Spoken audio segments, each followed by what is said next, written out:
Hey everybody, welcome back to Is It a Buy, where we talk about stocks and try to determine if they are worth the buy or maybe a pass. My name is Corey. I just like to preface the video by saying I'm not a financial advisor. I'm just a guy who likes to talk about stocks, so please take what I say with a grain of salt, all right? Let's get into the video. Today I do have a special guest with me. It is Dave 2, that's how you say this right here. And so Dave, welcome. Dude, are you on 1.5% speed by some weird, like, what the hell? You've done this a lot! Yes, sir. I practiced this intro. I'm ready to go. I'm fired up. I'm so excited to have Let's you on here. go! Let's Woo! go over this, man. Let's see what you got. All right, man. Hey. All right, so taking a look here, we do have I have your article pulled up, so I'm sharing my screen with Dave, who does want to remain anonymous for now. And so let's take a look. Walk us through what you have here. So if you scroll down a bit, because Sure. actually, we're not going to read all of this out. Go. Okay. Okay, so this first thing. Yeah, so these bars cropping up. This is the call activity from Option Sonar just for March 31st. Mhm. And this cropped up. I saw this in one of the threads that someone was doing technical analysis or something, and they posted it on the day, and these started cropping up again. So what these are, it's like the highest bar you see is $25 million spent on $12 calls. And why is that notable is because the price of GME was approaching $200. And why would somebody do that? It seems nonsensical, especially that when you look into it, you see this on this blue list here. If you look down to the $12 strike, you see 544 open interest. And we know where 500 of that is because those are the calls that the Roaring Kitty is holding. So there are 43 contracts apart from that that exist that somebody is holding. And that is the case most days. Nothing's happening, nothing's getting traded, nothing's moving.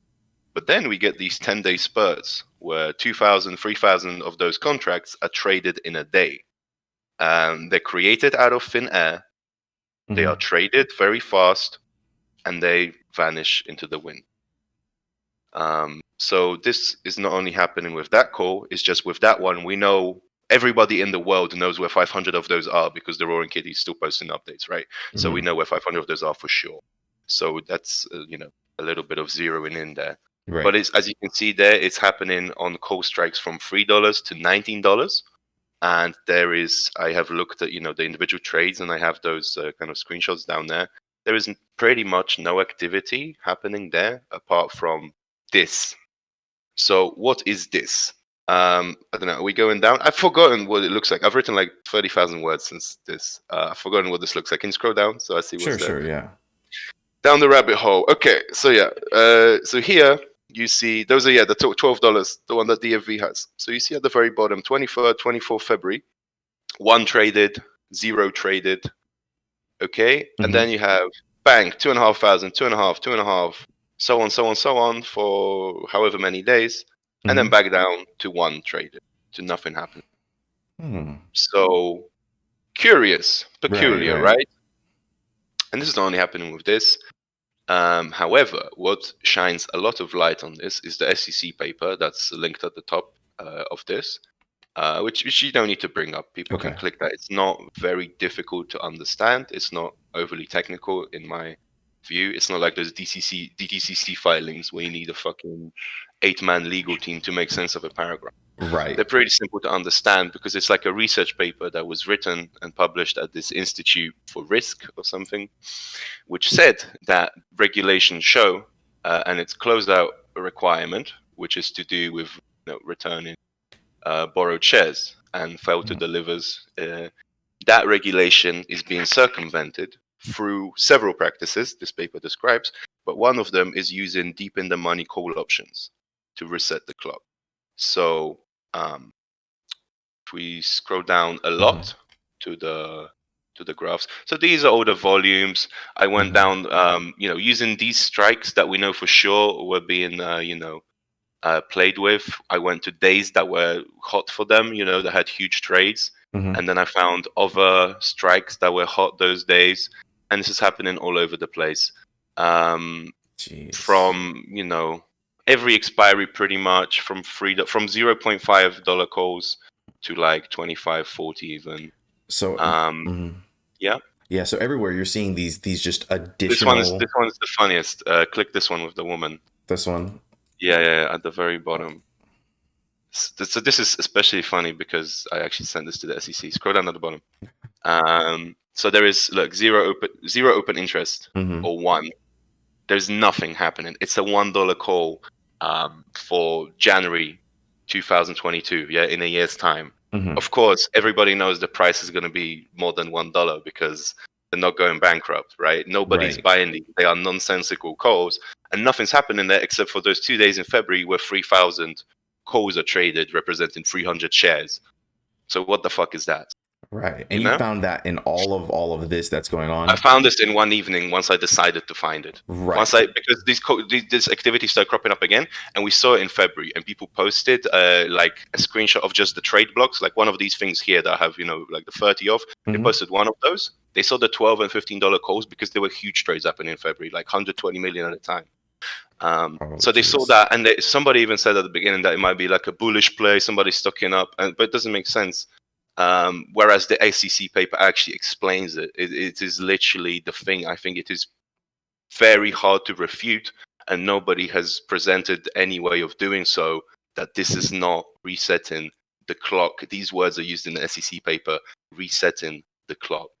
So when you say resetting the clock, is this like giving the Okay, hedge funds more? so Okay, go ahead. yeah, so the fail to deliver um, is when of course, you borrow a share, you can't locate it, you can't give it back. So I believe the locate requirement, it's like you don't even need to give it back, you just need to demonstrate that you can locate one to give back, something like that. Okay. And you have a period of several trading days where you are allowed to do that, and market makers have actually um, even more leeway because they have to ensure the smooth flow. So if they have low liquidity, if they have low amount of shares, they can invent those shares and then cover them later over time, just to maintain the flow of the market so the market doesn't dry up and something fucky happens, right? Mm-hmm. The problem starts when the market maker is colluding with shorting hedge funds to support them. That's when it starts getting fucky. um, and if we scroll down a Mm-hmm. lot, so these are all like that was wait, to the graph, yeah. So this is like a visual representation of all these trades. Mm-hmm. And for all of these trades on this article, you can click the individual screenshots. You can verify for yourself there is nothing else happening, no organic volume apart from these trades. All of these trades are 118 and 122 code transactions, which mean they are physical transactions taking place on the floor of the Philadelphia Exchange. They are negotiated between two either market makers or broker dealers on that exchange.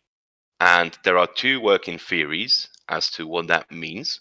So it could either be a market maker colluding with their hedge fund arm of their organization, which, illegal, but, what's a few million FTDs between friends? Um, Mm-hmm. so because these trades seem to be paired, a lot of them seem to go and return in theory. And so um, either the market maker is colluding with their hedge fund arm of their institution to provide these contracts to reset the clock, or it's two separate entities, two market makers or two broker dealers, whatever, which both have substantial short interest in GME, which are helping each other. So one of them writes a contract, the other party exercises it, and then they write an identical contract back and they exercise it. The net trade is zero, just the clocks are reset. There is no other function to these trades but resetting the clock for those 14 and then 13 days that you see there. And if you Mm-hmm. remember the FTD squeeze PDF, the very first very glossy PDF that came out in the community, that PDF postulated that piling up these FTDs leads to the cycles getting tighter, and eventually they get so tight they overlap, and there is no way out because there's no silent periods anymore. And it Mm-hmm. goes boom. So this could be construed as showing that that could be the case, Mm-hmm. but we have to wait for this kind of buy-in period, this resetting period to be over, and then for the next silent period to see how long that silent period is. And if it's 12 days or less, then with 3 data points we can maybe start saying like the FTD squeeze PDF is probably right, and it's impending doom for them. Okay, I see. So let me ask you, whenever it goes here to 14 and like 13 days, and it goes after the 12 days, are you saying that it at that point it does reset, which is good for the hedge funds, or I think I'm a little confused there. Okay. So for those 14 days, they're off the hook.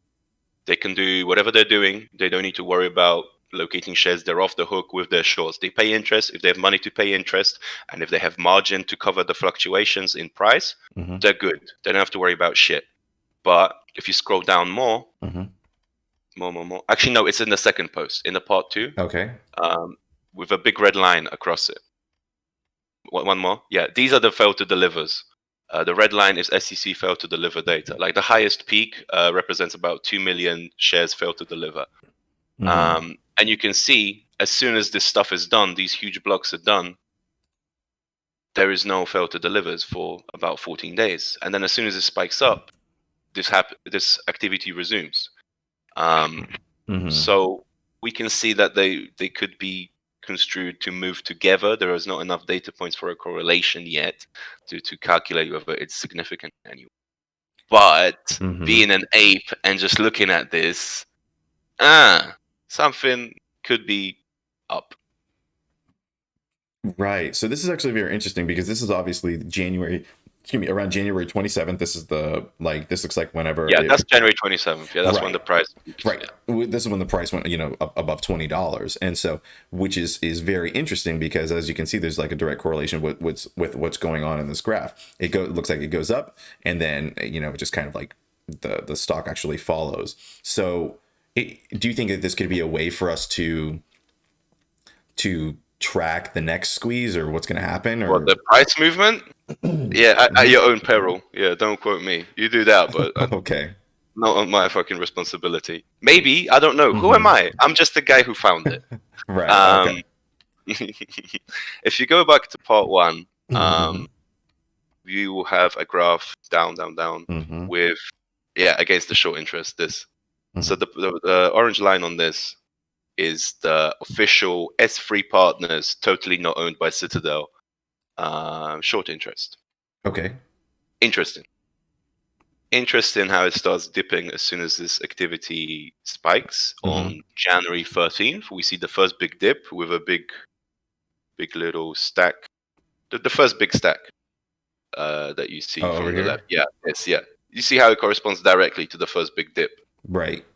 And then the short interest reportedly is reduced by 70% after that huge stack up there. And then it stays stable for the silent period. And it's not perfectly aligned because the scales were a bit different. And I haven't plotted the actual data from S3. But, you see the little bits sticking out. February 10th, you see a little bit sticking out. You do see a little bit in SI every time something crops up.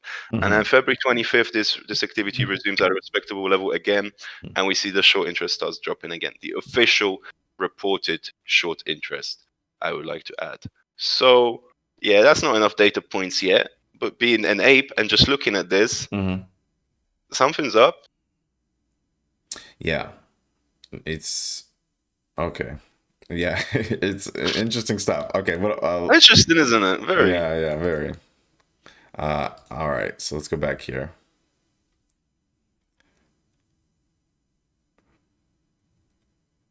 Okay, so we have this. Scroll down.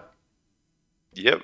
Okay. This is just some theorizing, kind of trying to start the discussion about what this could be. But yeah, these are all the strikes that I found on that day. So it was about 25, something like that.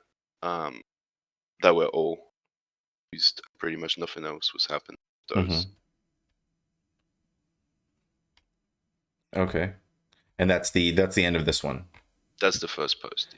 Okay, so just kind of pointing out what's going on, how interesting it is, like the correlations, be going on, and how interesting it is when we lay over these charts that they seem to be connected somewhere in the universe. Right. Okay. At first glance, it doesn't require statistically significant analysis, in my belief, to look at those charts superimposed and be at least suspicious of the current narrative of 15% short interest. Okay, When you read right. the SEC paper and you have the regulator describe to you the exact mechanism that is used for this purpose and what evidence it produces for you to see that evidence. You know? Okay, yeah. Draw your own conclusions, but those are official numbers. Those are real market transactions that everyone can look at that they happened. And that's a real SEC paper. And you can do all these calculations yourself if you think I did something wrong. And Hmm. you can draw, different conclusions. But, do look at it because it's just out there. These guys don't give a fuck. If the SEC wrote a paper about this in 2013, Hmm. then let's face it, Gordon Gekko was doing this. This must be one of like the oldest things in the book, and they're Right. just doing it out in the open. 7 million shares at the beginning of March. FTDs reset. That little stack there in end of February, March. That's 7 million shares.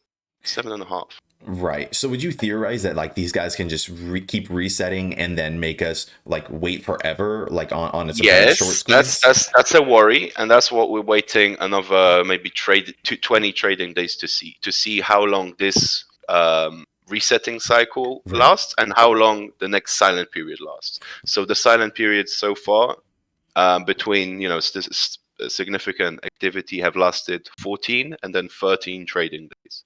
If the next silent period is 12 days or shorter, that would lend support to the hypothesis of the FTD squeeze PDF, which you should link because this is directly related, I believe. Okay. The hypothesis there was that these cycles are getting tighter and eventually they start overlapping. There is no silent periods. There is no way to hide so many FTDs anymore. And a part of that hypothesis is that when that happens, everything goes boom. So if we see a silent period of 12 or less days Hmm. at the end of April, if it doesn't, nothing happens until then we can be confident that there is some value to that PDF. Okay, I see. And I had one more question. It was okay. Have you been keeping up with the? I'm not sure if you have been keeping up with like the DTCC filings and stuff like that. Yes. Where okay, so there's one I can't remember. I think it was five or something, and how Yes. it kind of talks about the call options. So do you think that that Yes. one will help this? Will Okay. like fix At it? my first reading Hmm. as an amateur trying to teach themselves this, Hmm. I thought that it might. After consulting with a few people that actually do work in the finance industry, maybe not so much, maybe not such a big reason to get excited. However, it's just one of 8 filings, Hmm. and this is just one mechanism of hiding FTDs and hiding short interest. There are others, including married puts, which I'm looking into now. This is why this post, should be coming out already. The part 3 of this, but there's actually so much more stuff to put in to verify that it keeps getting longer and longer, and I think it might just come out at the end of the week once I have all the trading data for the week. Okay. Because there is so much. This is just one of the tricks. This is the most obvious and the most callous one because it's right under our nose. It's not. It's hidden in plain sight. You know. Um, Hmm. what was the question? No. It was just about the FD the DTCC One filings and thing all I that. really do want to talk about, because this is something that I had to reply to in a few comments, Okay. is I don't think doing these transactions are bleeding them whatsoever. Because people are saying, oh, it's the shorts suppressing volatility, so they can do these deep in the money calls cheaper.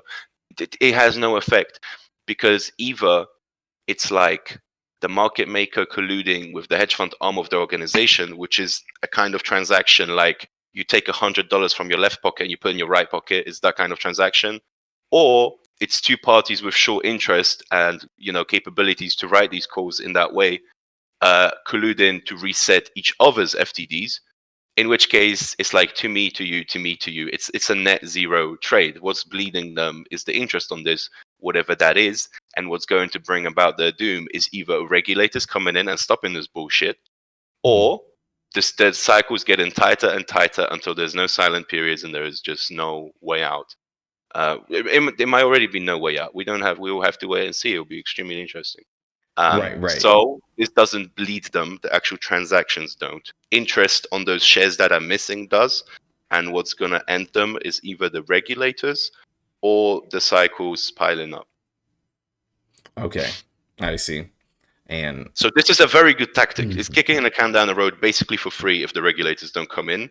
And in many cases, they probably would have done this and kicked the can down the road so long that everyone lost interest and they got to cover their shares, their shorts, at a cheap price. They've probably done this 1,000 times. right, absolutely. So this is just them just buying time as much as possible. Do you Yep. think that if, like, for example, rule like 801 and all these other DCC and SEC filings, if they all get passed, do you think that'll force them to cover and cause like a short squeeze?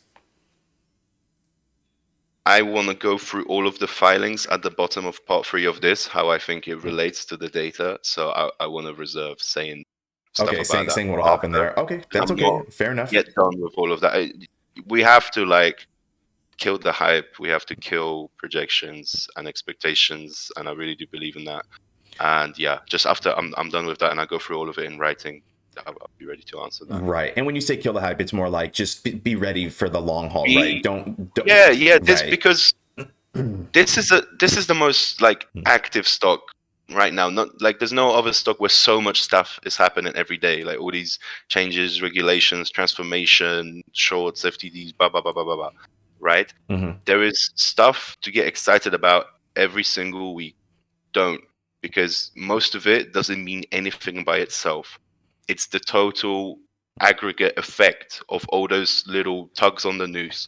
The FICC, the Federal Reserve changes to the collateral, that's a little tug on the noose. If they ban this, that's a little tug on the noose. If the DTCC... Oh, I lost you there for a sec. Still with me?